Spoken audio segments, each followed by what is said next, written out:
Hey YouTube, this is DZ of Philly. I'm back again with another video. Today we're going to do the review on the JBL LINK 20 voice activated portable speaker with Google Assistant built in. So without further ado, let's dive into this and take a look at this. And I'm going to give you some things I like first, and I'm going to give you some things I don't like, and I'm going to give you the complete overview of the week that I spent with this guy. So what I like about it is the sound quality on this is good. It's not great, it's good. I put it to you like that. Music playback on this is crystal clear. It's really good. And what I mean by it's good, but it's not great, it could definitely use more bass. It's not bassy at all. And it being a JBL product, I'm really shocked that it's not more bass heavy. But I guess JBL was focusing on a balanced sound for the Google Assistant. I guess, and I'm just speculating, but compare this to other JBL products of this same size or even smaller, you'll say, wow, this is definitely missing that JBL punch. But I can get past that because, like I said, the overall sound quality on this, even at high volumes, is really good.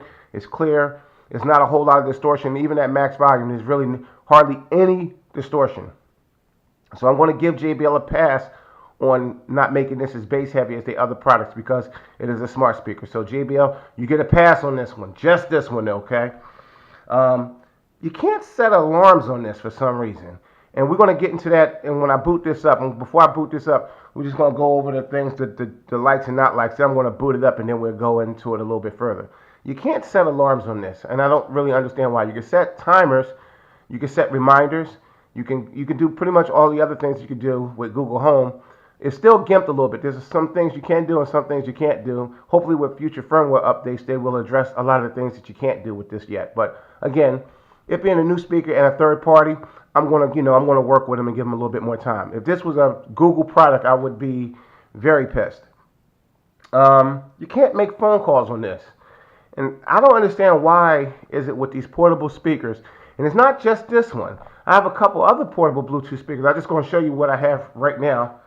I have this UE Mega Boom. You can't make phone calls on this. And this is a $200 speaker. This speaker, when this first came out, this retailed for $199. $50 more than this guy. Okay? And the sound quality on this is just a little bit better than this. It's got more bass. This Mega Boom got more bass than this. But overall sound quality, I think this beats the, as far as loudness, I think this beats the Mega Boom on loudness. But I also have the Bose SoundLink Mini. This was $200 when it first came out. Now, this is an old one. But I tell you what, the bass that come off of this little thing, look at that for size. Look at the size difference. But the bass that come off of this, woo, when you put this thing in a corner, the bass that come off this is crazy. But this is Bose, so you would expect that. And the same with this. This being JBL, JBL is no slouch when it comes to sound quality. So, I digress. We was talking about speakerphones. So neither one of those speakers I just showed you, this one at $200 retail, and this one at a $200 retail. No speakerphone. And I don't understand that. Why can't, when you go to buy a Bluetooth speaker, I think they all should be able to do phone calls. I mean, as a basic function, but a lot of them don't. The boot time on this could be a little bit better.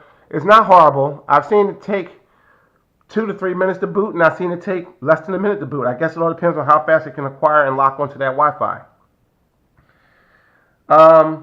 It must be plugged in all the time. Or after, I didn't clock it, and I didn't read up on anything, but after some hours, it takes a while, but after some hours has gone by, this will cut off if it's not plugged in. And I guess to save battery, it will cut off and you would have to turn it back on and reboot it. So that's another thing. It has to be plugged in all the time. I guess, for the assistant to work all the time, you would want it plugged in, because you wouldn't want to ask the assistant something if you need to know right away and the battery's dead. So I see the logic in that. So a lot of people was complaining about that, but I do see why. It's just something if they wanted it to be plugged in all the time, I don't know. No ADT security support like with Alexa. Now, ADT is one of the biggest home security providers in the U.S. Okay, so wonder why they don't have support. If you look on some of the smart applications that they support, ADT is not there. I heard it was coming, but it's not here yet. Amazon Music, there's no support for Amazon Music. Now, again, you can stream it through Bluetooth or over Wi-Fi. You can cast it over your Wi-Fi to this right here. but there's no built-in support for it. So meaning you can't ask the assistant to change a track for you or open up a playlist. So there's no Amazon support, and that's really a shame. So those are the things that I don't like. So the things that I do like is the mics on this thing. The mics are just awesome. And what do I mean by the mics?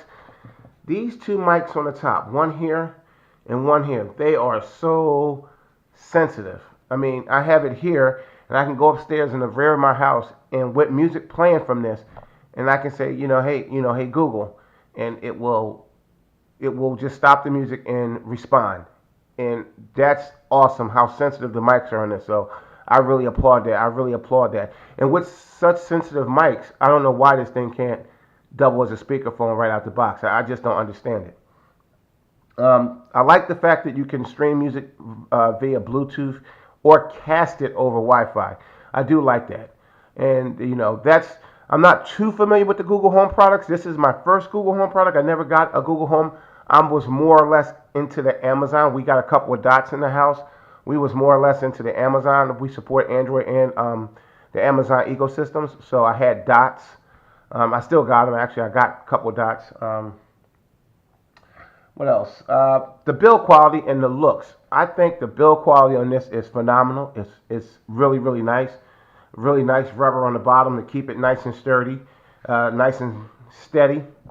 I like the way this top is designed. It's rubberized. It's just a really, really nice looking device.